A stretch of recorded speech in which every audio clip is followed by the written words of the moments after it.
meters, highest altitudes of 5,480 meters. एक रेकॉर्डच आहे हा. अभिनंदन आपलं.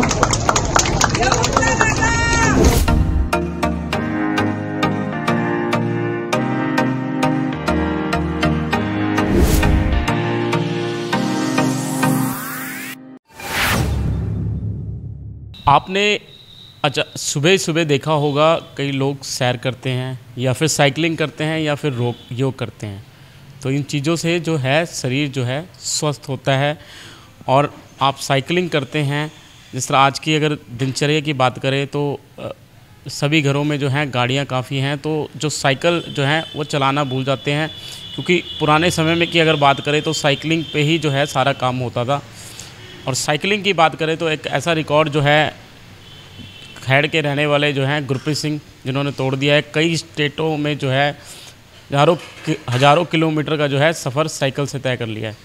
हाल ही में इन्होंने खरड़ से लेकर हिमाचल के जो है हिमाचल तक कई जो है स्पीति सर्किट स्पीति जो है वहाँ पर इन्होंने सफ़र तय किया. करीब 800 जो है किलोमीटर का ये सफ़र था और 11 दिन तक 8 सितंबर से लेकर 18 सितंबर तक जो है इन्होंने सफ़र तय किया. हमारे साथ मौजूद हैं गुरप्रीत सिंह जी. गुरप्रीत सिंह जी, सबसे पहले तो आपका स्वागत है चंडीगढ़ में. थैंक यू जी, थैंक यू वेरी मच, धन्यवाद जी. 2017 से आप साइकिलिंग कर रहे हैं और 2024 तक कितने रिकॉर्ड तोड़ दिए, किस तरीके से शुरुआत की है, क्या किसने कोई प्रेरित किया था या किसी को देख के आप मतलब साइकिलिंग करना शुरू हुई, क्या कहना चाहेंगे? देखिए, प्रेरणा तो मैं बोलूँगा कि एक्चुअली सेहत को ठीक रखने के लिए हुई. तो पहले सिर्फ शौक़ के लिए शुरू किया या अपनी सेहत को ठीक रखने के लिए शुरू किया. लेकिन जैसे जैसे हम करते गए साइकिलिंग, तो दोस्त मिलते गए और बोलते हैं कारवां बढ़ता गया. तो एक दूसरे से इंस्पिरेशन मिली और हमने फिर पहले लोकल राइड्स शुरू की, डेली मॉर्निंग की राइड्स. एंड देन उसके बाद सोचा कि अभी थोड़ा लंबा किया जाए राइड, तो मल्टी डे राइड्स. तो मुंबई से गोवा किया, कोचीन से गोवा किया.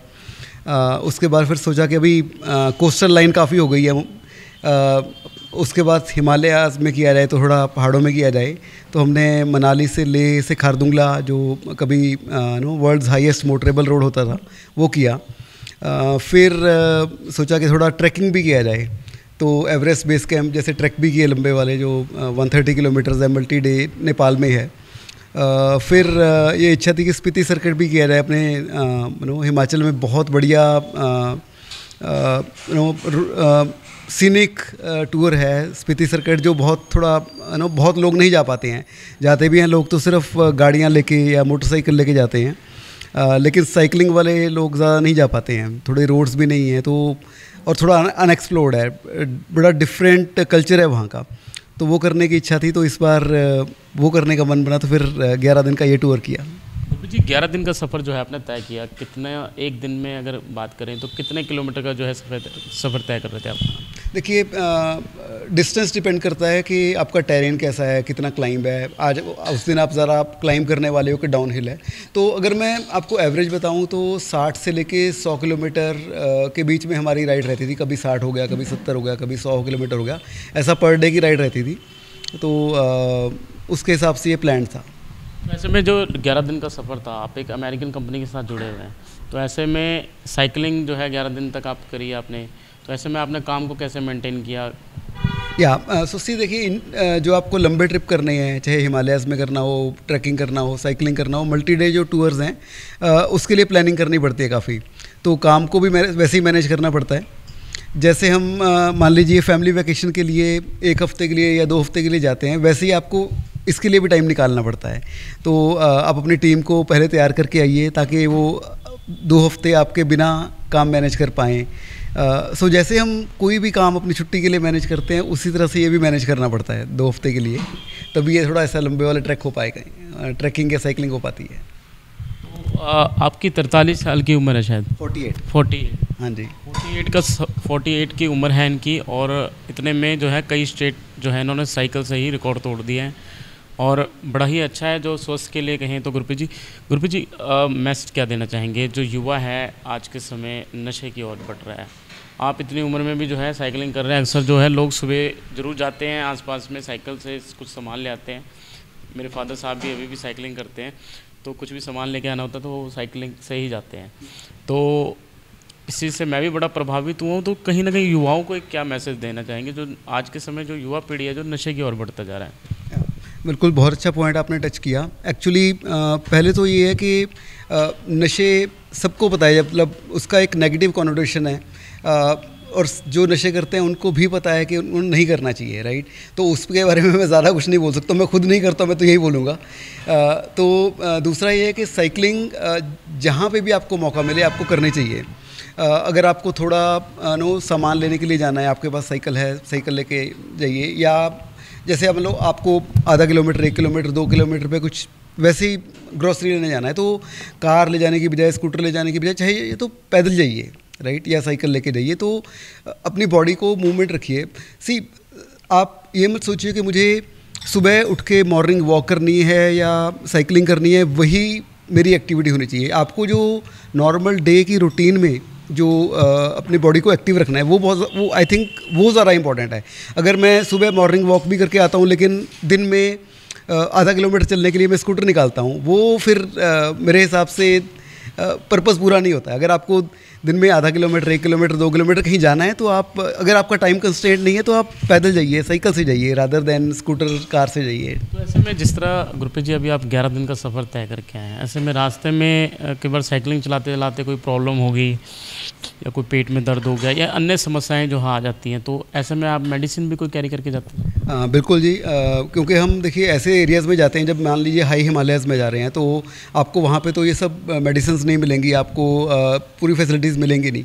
तो जो आपको मेडिसिन्स, जैसे मान लीजिए हाई ऑल्टीट्यूड के लिए मेडिसिन है, किसी का ऊपर हाई ऑल्टीट्यूड पे जाके तबीयत ख़राब हो गई, तो उसके लिए आपको मेडिसिन पहले कैरी करनी पड़ेगी। अभी जैसे फॉर एग्जांपल बुखार हो गया तो आपको मेडिसिन कैरी करनी पड़ेगी, क्योंकि आपको हो सकता है वहाँ पे जाके 50 किलोमीटर तक कोई मेडिकल शॉप ही ना मिले। आपको मान लीजिए फूड पॉइजनिंग हो गई किसी भी रीज़न से, तो आपको कैरी करनी पड़ेगी। तो हम जनरली जब ग्रुप में जाते हैं तो ये सब चीज़ें या तो किसी एक की रिस्पॉन्सिबिलिटी बना देते हैं कि भाई एक बंदा मेडिसिन का ख्याल रखेगा, दूसरा बंदा साइकिल की मेंटेनेंस का ख्याल रखेगा। या फिर जब कभी कभी अगर किसी ऑर्गेनाइज़र के साथ जा रहे हैं तो वो सब अरेंज करके चलते हैं, सपोर्ट व्हीकल रहता है साथ में कभी कभी। जिस तरह पहाड़ की अगर बात करें तो पहाड़ों में अगर आप चंडीगढ़ में लोकल हैं, ट्राई सिटी में है, तो आपको साइकिल पॉइंट कहीं पे ना कहीं नहीं मिल जाएगा जो रिपेयरिंग वाले होते हैं। ऐसे में पहाड़ों में जो है बड़ी दूर दूर तक मोटरसाइकिल की भी अगर कोई रिपेयर की दुकान हो तो वो नहीं मिलती है। तो ऐसे में किस तरीके से मैनेज करते हैं? अगर आपकी साइकिल में कोई प्रॉब्लम आ जाती है तो कैसे मैनेज कैसे करते हैं? देखिए जैसे फॉर एग्ज़ाम्पल अगर मान लीजिए चेन टूट गई, राइट, तो हमें पता होता है कि चेन टूट गई तो ऐसी चेन हमें पहाड़ों में मिलेगी भी नहीं, ठीक है। तो हम एक चेन का स्पेयर चेन साथ में लेके चलते हैं। तो और हमने, क्योंकि अभी इतने साल से साइकिलिंग कर रहे हैं, तो हमने थोड़ा सा ट्रेनिंग भी ले रखा है कि साइकिल को मेंटेन, रिपेयर कैसे करना है। मान लीजिए पंक्चर हो गया तो पंक्चर के लिए एक किट साथ में लेके जाते हैं, क्योंकि पंक्चर तो कभी भी हो सकता है, तो किट लेके जाते हैं और हमें पता है कि पंक्चर रिपेयर कैसे करना है। तो रिपेयर होगा, पंक्चर हो गया तो उसको रिपेयर कर लेंगे। हमारे पास एक छोटा हैंडी पंप रहता है तो वो साथ में लेके चलेंगे। सिमिलरली अगर मान लीजिए ब्रेक पैड्स ख़राब हो गए तो ब्रेक पैड रिप्लेस करने हैं तो हमें ब्रेक पैड साथ में लेके जाने पड़ते हैं। तो जब हम ऐसी जगहों पे जा रहे हैं, जैसे सिटी के बाहर जा रहे हैं जहाँ पे हमें इमीडिएटली हेल्प नहीं मिलेगी, वहाँ पे तैयार होकर जाना पड़ता है। और आपको खुद से आना भी चाहिए और टूल्स भी लेके जाने पड़ते हैं। मानिए कि जिस तरीके से आज से आपने आपके ट्रिप की शुरुआत करी आपने, तो सफ़र आपका तय हो गया 60 से लेकर 100 किलोमीटर के जो है आपने एक दिन में सफ़र तय कर लिया। तो ऐसे में रुकना कहाँ पर होता है? कोई कैंप लगाते हैं आप, या फिर कोई होटल स्टे करते हैं, या फिर किसी और अन्य? देखिए जो ये स्पीति टूर था, इसमें कैसे है कि गांव हैं सब, लोग हर 50-60 किलोमीटर पे आपको गांव मिल जाएगा। तो प्लान वैसे ही किया जाता है कि आप शाम तक किसी गांव में पहुंच जाओ, तो चाहे गांव हो चाहे छोटा टाउन हो, कैसा भी हो जहाँ पे मतलब पॉपुलेशन हो। तो इसमें प्लान ऐसे था कि हमें टेंट में रुकने की ज़रूरत ना पड़े, तो जहाँ पे हम जाएंगे वहाँ पे कोई ना कोई घर रहेगा, होम स्टे रहेगा, छोटा होटल रहेगा, वहाँ पे जाके रह लीजिए। तो ये इस टूर में वैसा था। अब जैसे मैंने मनाली ले खारदुंगला किया था, वहाँ उस रूट पे ऐसा हर 50-60 किलोमीटर पे स्टे का ऑप्शन नहीं है, तो वहाँ पर टेंट कैरी करना पड़ता है। तो वहाँ पर हम टेंट्स में रहते थे। तो मतलब गुरप्रीत जी, जिस तरह समतल एरियो में जो है आपने साइकिलिंग करी है और जिस तरीके से आपने हिमाचल का भी रुख किया है और पीछे भी आपने कई एक बार और टूर जो है किया है, तो ऐसे में जो समतल एरिया है और पहाड़ों का एरिया है, किस तरीके का सफ़र लगा? क्योंकि मुश्किलें बड़ी हुई कि पहाड़ों पे सर अगर व्हीकल की देखी जाए तो व्हीकलों में भी जो है दिक्कत आनी शुरू हो जाती है, और साइकिलिंग का सफ़र तय करना बहुत बड़ी बात है, क्या कहेंगे? देखिए, जो प्लेन एरियाज़ है, समतल एरियाज़ है, वहाँ पे तो फ्रैंकली कोई भी साइकिलिंग कर सकता है। आज मान लो कोई साइकिलिंग नहीं भी कर रहा है, वो चालू करना चाहेगा तो आज कर पाएंगे, राइट।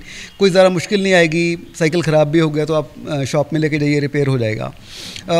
तो वो मैं बोलूँगा कि एक फर्स्ट लेवल है, राइट। आप वहाँ से स्टार्ट करिए।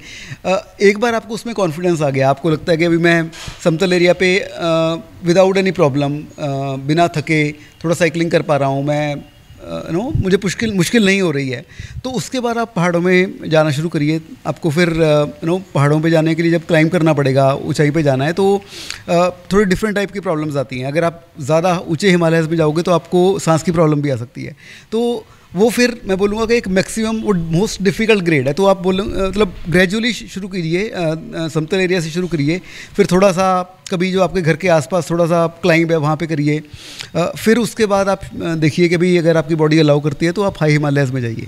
तो गुरप्रीत जी, 2017 से लगातार आप साइकिलिंग करते आ रहे हैं, ऐसे में कई जो है स्टेट आप कवर कर चुके हैं, पर कभी ऐसा हुआ कि कभी आपके जो इस कार्य से है, जो आपकी साइकिलिंग से किसी प्रेरित होगा, आपको सम्मान मिला होगा? हाँ, बहुत अच्छा पॉइंट है जी। एक्चुअली ये साइकिलिंग कम्युनिटी जो है बड़े बड़े शहरों में, चाहे चंडीगढ़ हो जाए, चाहे मुंबई हो, वहाँ पे बहुत एक्टिव साइकिलिंग कम्युनिटी है। और जब भी कोई ऐसा इंस्पायरिंग राइड करके आता है तो साइकिलिंग कम्युनिटी बहुत उसको सम्मान करती है। 2022 में जो मुंबई की साइकिलिंग कम्युनिटी है, उन्होंने मेरा कैलेंडर में, 2022 के कैलेंडर में उन्होंने मेरा एक पेज पे उन्होंने मेरा पूरा डिटेल लिखा था। देन वहाँ के जो हमारा थाना के, मुंबई के पास थाना है, थाना के जो मेंबर ऑफ पार्लियामेंट हैं, उन्होंने मेरा एक बार सम्मान किया। तो जो हमारे साइकिलिंग ग्रुप है उन्होंने सम्मान किया।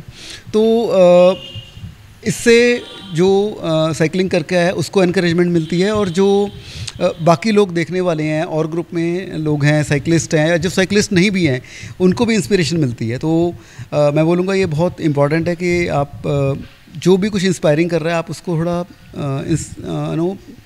थोड़ा सम्मान कीजिए, थोड़ा सा उसका, जैसे आप फॉर एग्जांपल अभी आप बात कर रहे हैं तो इससे भी बहुत लोगों को एनकरेजमेंट मिलेगी, मेरा मानना है ऐसा।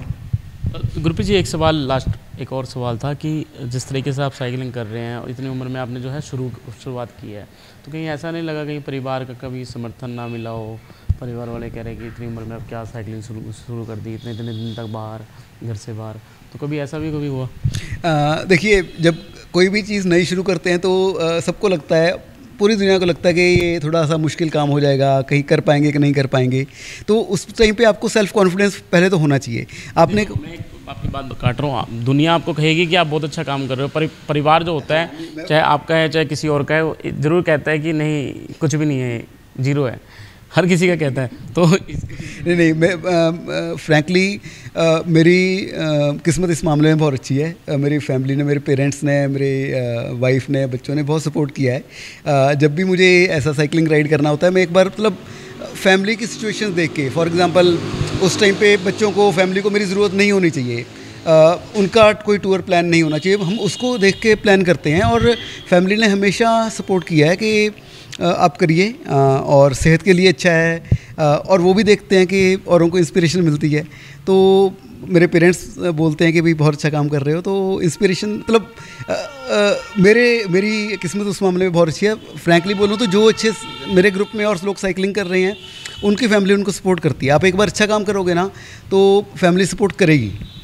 तो ये थे हमारे साथ गुरप्रीत सिंह, जो कि 48 वर्ष की जो है इनकी उम्र है, और इस समय भी जो है साइकिलिंग का जिस तरीके से इनके क्रेज़ जो है 2017 से लेकर 2024 तक कई स्टेटों में जो है इन्होंने जो है साइकिलिंग करी है, और परिवार का जो है भरपूर समर्थन मिल रहा है। आप सभी को भी जो है सुबह सुबह साइकिलिंग करना चाहिए, क्योंकि देखो साइकिलिंग एक ऐसी चीज़ है कि आपके शरीर को जो है स्वस्थ करती है, आपकी कई बीमारियां होती है उस चीज़ को भी दूर कर सकती है अगर आप साइकिलिंग करेंगे। क्योंकि अगर आप साइकिलिंग नहीं करते हैं तो आपको जो बीमारियां जो भी नहीं आएंगी वो भी आ जाएगी, क्योंकि हम आलसपन इतने हो चुके हैं, क्योंकि अगर हम घर से निकलते हैं तो अपने वाहन चक के जो है सवेरे उठेंगे और टाइम से अपना वाहन निकाल के अपने ऑफिस जाते हैं। हम ये नहीं सोचते कि सवेरे एक्सरसाइज करें, हम अपनी जो है साइकिलिंग करें ताकि शरीर जो है स्वस्थ रहे। तो आप सभी से जो है रिक्वेस्ट है गुरप्रीत सिंह जी की तरफ से भी कि आप जो है साइकिलिंग करें। एक बार लोगों को मैसेज दीजिए। हाँ बिल्कुल, आपकी बात बहुत सही है। आप जितना टाइम निकाल सकते हैं, सुबह हो शाम को हो, टाइम निकालिए, थोड़ा साइकिलिंग करिए। साइकिलिंग नहीं कर सकते हैं अगर मान लीजिए, तो कम से कम वॉक से शुरू करिए ताकि आपकी बॉडी एक्टिव रहे, हेल्दी रहे। मैं एक बात और कहना चाहूँगा, राइट, आप हमने देखा होगा कि जब एक बार लोग रिटायर हो जाते हैं 60 के साल के बाद, वो मतलब बिल्कुल खुद को रिटायर्ड समझना शुरू कर देते हैं। मेरे ग्रुप में जो अभी हम साइकिलिंग करके हैं, उसमें एक राइडर थे हमारे साथ 73 इयर्स की एज के। तो आप मुझे 48 की बोल रहे हैं, लेकिन वो मेरे से भी 25 साल ज़्यादा उम्र के थे। तो उन्होंने भी हमारे साथ पूरा राइड कंप्लीट किया, क्योंकि वो उन्होंने खुद को एक्टिव रखा है। तो वो रनिंग करते हैं, वो साइकिलिंग करते हैं, तो 73 इयर्स की एज में भी उन्होंने ये सब किया। तो अगर आप कंटिन्यू करेंगे तो आप मतलब मैं बोलूँगा कभी बूढ़े होंगे ही नहीं। तो ये थे हमारे साथ गुरप्रीत सिंह जी खरड़ से। कैमरामैन रवि के साथ अजीत झा की रिपोर्ट। अगर आपने अभी तक हमारे चैनल को सब्सक्राइब नहीं किया है तो आज ही सब्सक्राइब